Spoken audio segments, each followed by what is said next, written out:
안녕하세요. 딸 하나를 키우고 있는 30대 여성입니다. 제가 이렇게 사연을 쓰게 된 건 자기 유리할 대로 생각하고 멋대로 통보하는 시댁 식구들한테 환멸을 느껴서예요. 솔직히 집안 망신 같고 어디 가서 얘기하면 제 얼굴에 침 뱉기 같아서 말도 못하겠지만 저도 어디다 하소연할 곳은 있어야 할 거 아닌가요? 그래서 익명의 힘을 빌려 여기에 제 이야기를 하러 왔습니다. 남편과는 오랫동안 알고 지내던 사이예요. 남녀 사이가 아니라 친한 친구로서 말이지요. 그래서인지 서로에 대해서는 비교적 잘 아는 편이었어요. 그렇다고 어른들 말씀처럼 그 집에 숟가락젓가락이 몇 개고 뭐 그런 것까지 꿰고 있던 건 아니고요. 아무튼 남편하고 저는 둘 다 같은 고등학교를 졸업한 뒤 나란히 같은 대학에 입학했어요. 서울 중상위권 대학으로 어디 대학 다녔다고 말하기에 부끄럽지 않은 수준의 학교였지요. 다만 전공이 남편은 국어국문학, 저는 컴퓨터공학이에요. 몇몇 사람들은 농담이랍시고 남녀가 뒤바뀐 거 아니냐 그런 소리도 하는데 솔직히 황당해서 그냥 웃고 넘겨버려요. 그런데 저희가 학교에 입학했을 때부터 소위 문과가 인기가 떨어졌거든요. 그래서인지 취업시장에서 남편은 취업에서 몇 번의 고배를 마셔야 했습니다. 하지만 저는 꽤 이름난 IT 회사에 한 번에 붙더라고요. 각자 사회생활을 시작한 이후로도 저희 관계는 특별히 달라지지 않았습니다. 그러다 특별한 계기가 있던 것은 아닌데 알고 지낸 지 10년 차에 연인 사이로 발전하게 되었어요. 연인 사이가 되었다고 해서 솔직히 크게 달라진 건 없었지만 지나간 세월 덕분이라고 해야 할지 다른 연인들처럼 울고불고 다투고 그럴 일은 없었으니 마음은 편하대요. 그래서 무르르듯 연애하고 결혼까지 약속하게 되었습니다. 그런데 이제 와서 생각해보면 제가 너무 안일했던 것 같아요. 잘한다고 생각해서 더 알아볼 생각을 안 했거든요. 남편 가족들이 정말 어떤 사람들인지 또 어떻게 살아왔는지 제가 잘한다고 생각했던 건 껍데기에 불과했는데 말이지요. 저희가 어떻게 시작했는지 말하자면 일단 결혼식과 예단 예물은 남들이 하는 만큼 했어요.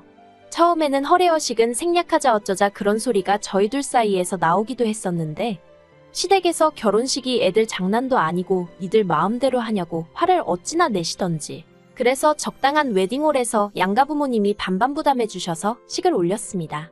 예단 예물도 마찬가지로 남들 주고받는 정도로 나중에 말 나오지 않을 만큼만 했어요. 그리고 그 당시에 양가로부터 5천만 원씩 지원받고 저희가 모아둔 돈 보태서 작은 아파트도 하나 샀네요.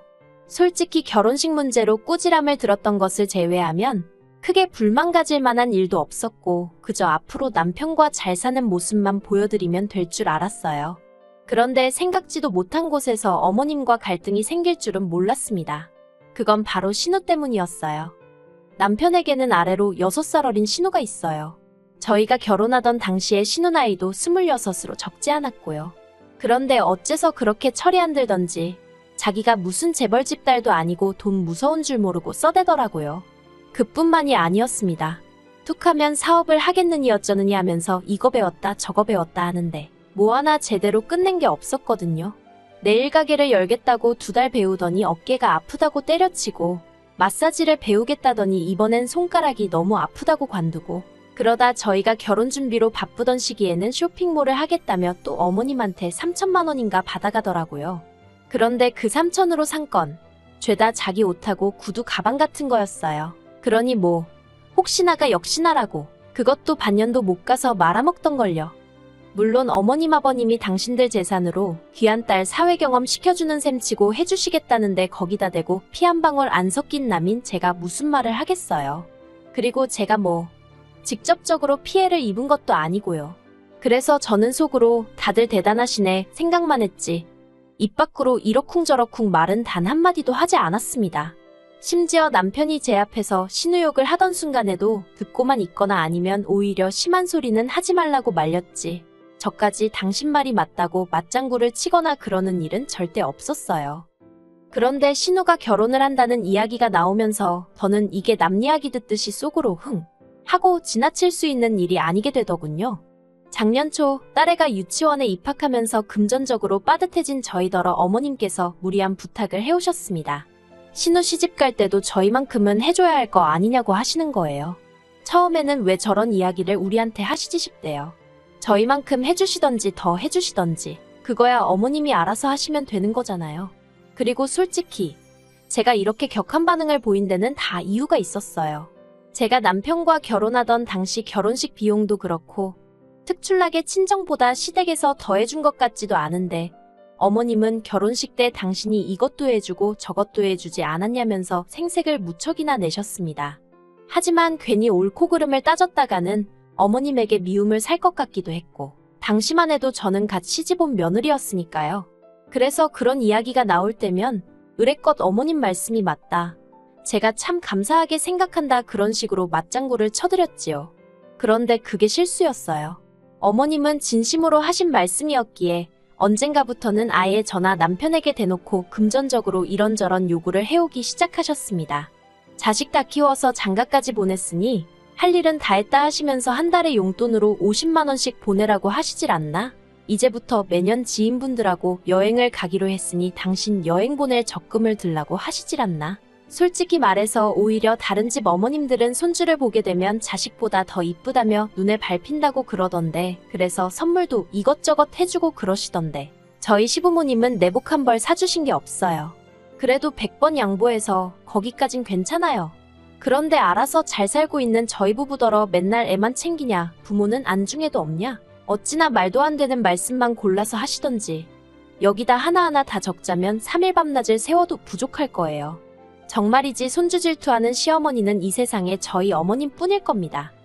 아무튼 그런 상황에서 신우 결혼 이야기를 꺼내신 이유는 한마디로 저희 결혼은 당신이 시켜줬으니 신우 결혼은 저희더러 시켜주라는 거였지요. 황당해서 제가 어머님더러 어째서 저희가 그래야 하냐고 물었어요. 신우도 어머님 자식이니 어머님이 해주셔야 하는 거 아니냐고요. 그러자 어머님께선 옛날엔 집에 아버지가 없으면 맏아들이 아버지 역할도 하고 그랬다면서 더 이상 아버님이 경제적 능력이 없으니 저희 남편이 이어서 해야 하는 건 당연한 거 아니냐대요. 황당해서 저도 모르게 아버님이 돌아가신 것도 아니고 그렇게는 못한다 했습니다. 이제껏 신우 사업한다고 나댈 때마다 묻지도 따지지도 않고 돈 다 대주시더니 이제 와서 결혼은 저희더러 시키라는 게 말이나 되느냐고요. 솔직히 제가 시부모님 재산 탐낸다 소리 들을까봐 정말 어디에다 한 번도 말해본 적 없지만 어머님 아버님이 다 쓰시고 돌아가시지 않는 한 남기시는 재산의 반은 저희 남편 몫이라고 생각해요. 그런데 어머님 아버님은 단 한 번도 저희 남편하고 상의하지 않으시고 죄다 신우에게 퍼주셨던 겁니다. 그리고 그럴 때마다 저는 그래 어머님 아버님이 살아계시는 한 두 분이 당신들 재산을 어떻게 쓰시던 그건 내 알 바가 아니다 되뇌었어요. 오히려 서운함을 느끼는 스스로가 한심하게 느껴지기도 했지요. 그런데 이제 와서 다 퍼주고 나니까 정작 해줘야 할 땐 해줄 능력이 안 된다고 그 책임을 저희한테 지라는 게 말이 되나요? 저는 도저히 그 말씀을 따를 수가 없었습니다. 결국 어머님과 저는 그날 앞으로 서로 보고 사내만의 소리가 나올 정도로 크게 다투게 되었습니다. 그런 와중에도 아버님은 먼 산만 보고 계셨고 남편은 남편대로 어머님께 우리한테 왜 그러냐고 투덜거릴 뿐이었기에 이렇다 할 결론이 나지 않고 있었지요. 그런데 그 시기에 신우가 충격적인 소식을 전해왔어요. 사실은 자기가 임신을 했다면서 자기는 상관이 없는데 시댁 그러니까 심해부 쪽에서는 주변 사람들 보기 남사스럽다고 하루빨리 식을 올려야 할 것 같다고요. 그리고 그런 상황이 되자 어머님과 제가 다툰 건 마치 없던 일처럼 아무도 입에 올리지 않았고 모두가 신우 결혼식에만 집중하게 되었네요. 그리고 자세한 건 모르지만 어머님이 어디서 돈을 융통해 오셨는지 신우도 남들한테 싫은 소리 안 들을 만큼 할 거해서 시집을 가긴 갔어요. 받은 건 뭘 얼마나 받았는지 모르겠지만요. 이후로 어머님과는 얼마 전까지 그날의 싸움에 대해서는 한마디도 안 했어요. 명절이다 뭐다 온 집안 식구들이 모인 자리에서도 물론이고 어쩌다 용건이 있어서 하게 된 전화통화에서도 말이에요. 그런데 지난달 아버님 생신 때문에 모인 자리에서 생각지도 못한 소리를 듣게 되었습니다. 신우는 당시 독박 육아로 7개월 된 아들을 돌보고 있었어요. 그런데 이제 애가 발달이 늦어서 뒤집은 지도 한 달 정도밖에 안 되었고 앉아있는 것도 잘 못해서 신우가 잠시도 눈을 뗄 수가 없었던 모양이에요. 그러니 자기 개인적인 시간은 고사하고 화장실 가는 것도 제때 못 간다면서요. 그리고 그런 이야기를 하는 신우는 정말로 얼굴도 푸석푸석하니 상태가 좋아 보이지 않았습니다. 그래서 제가 많이 힘드냐니까 신우 말이 혼자서 하루 종일 애랑 실랑이만 하려니 너무 우울하고 지친다는 거예요. 그런 신우에게 제가 요새는 7개월짜리 애들도 어린이집에 가기도 하고 아니면 하루에 한 4시간 정도만 시터를 써보면 어떻냐고 그렇게만 해도 지금보단 확실히 나을 거라고 했습니다. 저는 친정어머니의 도움을 많이 받았지만 제 주변 친구들 몇몇은 그렇게 그 시기를 넘겼거든요. 그랬더니 신우가 돈이 한두 푼 들어야 말이지요 하고 한숨을 푹 내쉬는 거예요. 그리고 그제서야 저도 아차 싶었지요. 제가 남의 남편에 대해서 이러쿵저러쿵 말하기 그렇지만 신우 남편은 경제적 능력이 없는 사람이었습니다. 끈기가 없어서 한 직장에 오래 다니질 못했거든요. 그런데 남들에게 보여지는 것에는 예민했던지라 신혼 초 전세로 들어간 집은 어느새 월세로 돌리고 그 보증금으로 차를 사질 않나 무슨 오픈런인지 뭔지를 해서 1,000만 원짜리 시계를 샀다고 좋아하질 않나. 오죽하면 신우가 없는 자리에서 시부모님 두 분이 차라리 애를 지우라고 할 걸 그걸 기어이 결혼을 시켜서 이 꼴을 보고 산다고 하소연을 하실 정도였다니까요. 아무튼 그렇게 신우가 하소연을 하고 있으니 어머님이 딱하다는 표정으로 신우를 물끄러미 보시다가 저한테 할 이야기가 있으시답니다. 그러면서 당신이 진작부터 생각하고 있던 일인데 이참에 어머님 집하고 저희 집하고 팔아서 2층짜리 전원주택을 지으면 어떻겠냐대요. 그래서 1층은 어머님 아버님과 신혼의외가 살고 저희더러 2층을 쓰라나요. 그러면 애도 같이 키울 수 있고 서로 좋을 것 같다면서. 하지만 저는 소위 힘든 시기 다 지나고 이제 유치원 보내면 되는데 제가 뭐 한다고 갓난애기 키우는 신우랑 공동육아를 하나요? 제가 어머님더러 싫다고 했습니다. 어정쩡하게 답했다가 코 깨이지 싶어서 아주 단박에 싫다고 했어요. 애 키우는 게 너무 힘들어서 둘째도 안 낳았는데 이제 와서 무슨 공동육아냐고요. 그랬더니 어머님이 누가 너더러 맡아서 키우랬냐고 그냥 같이 살면서 서로 필요할 때 도와주면 되는 거랍니다. 하지만 그 시커먼 속을 누가 모르겠어요. 저 애 키울 때 어머님한테 딱 2번 봐달라고 부탁드렸는데 그 2번 다 친정부모님이 편찮으셨을 때였어요. 그런데도 아주 매몰차게 안 된다고 하셨던 분이 저희 어머님이십니다. 그런데 이제 와서 공동육아? 택도 없는 소리였지요. 그런데 제 반응을 보신 어머님은 갑자기 무슨 자동차 급발진하듯 화를 내셨습니다. 저더러 한가족이면서 너만 잘해놓고 살면 그만이냐 어쩌냐 하시더니 네 신우 고생하는 건 보이지도 않냐며 소리소리를 지르시는 거예요. 제가 순간 어이가 없어서 어머님을 멍하니 쳐다봤어요. 그러자 어머님은 누가 시어머니를 그런 눈으로 보냐면서 저한테 싸가지가 있네 없네 난리도 아니대요. 제가 이내 정신을 차리고 어머님더러 지킬 수 없는 약속을 하는 것보다 솔직한 게 낫지 않냐고. 저는 공동육아도 싫고 어머님 아버님이랑 한 집에 사는 것도 불편하다. 그런데 막말로 어머님이 무슨 으리으리한 저택에 살면서 저더러 몸만 들어와 살라는 것도 아니고 제 집까지 팔아가면서 같이 살자니 세상 천지 어느 며느리가 좋다고 하겠냐 했어요. 그리고는 그렇게 치면 신우야말로 신혼의 시댁에 들어가서 살면 되겠다고. 그러면 월세도 굳이 그쪽 시어머니가 같이 공동육아도 해주지 않겠냐고. 그리고는 신우를 바라보면서 어때요 아가씨? 지금 시댁에 전화해서 공동육아 하자고 해봐요. 그랬습니다. 그랬더니 신우가 아랫입술을 질끈 깨물고 부들거리면서 저를 노려보더라고요.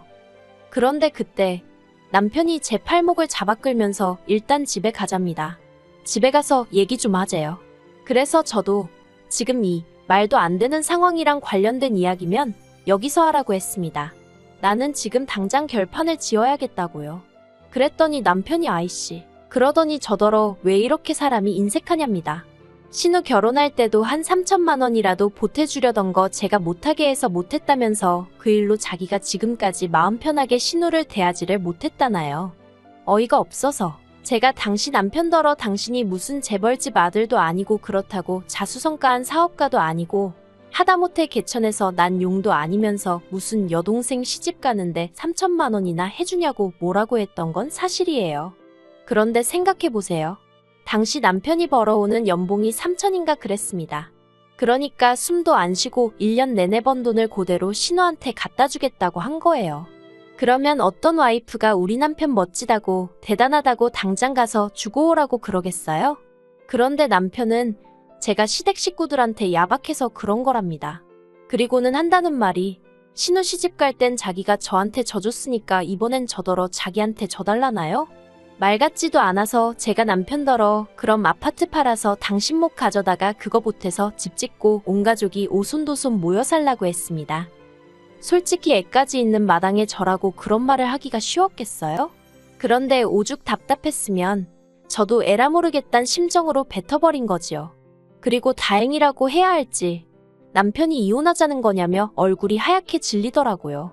그리고는 이내 저는 정작 이혼 두 글자는 꺼내지도 않았는데 혼자서 난리가 나서는 어떻게 이혼 소리를 하느냐면서 자기가 순간 생각을 잘못해서 그런 거라며 이혼은 꿈도 꾸지 말라대요.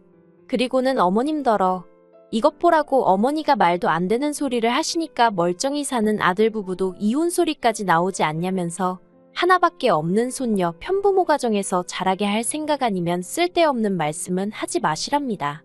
자기도 헛소리를 해놓고 아주 그냥 어머님한테 죄다 덮어 씌우고 있더라니까요. 어이가 없고 웃기지도 않는 상황이었지만 저는 저대로 나서지 않고 가만히 있었습니다.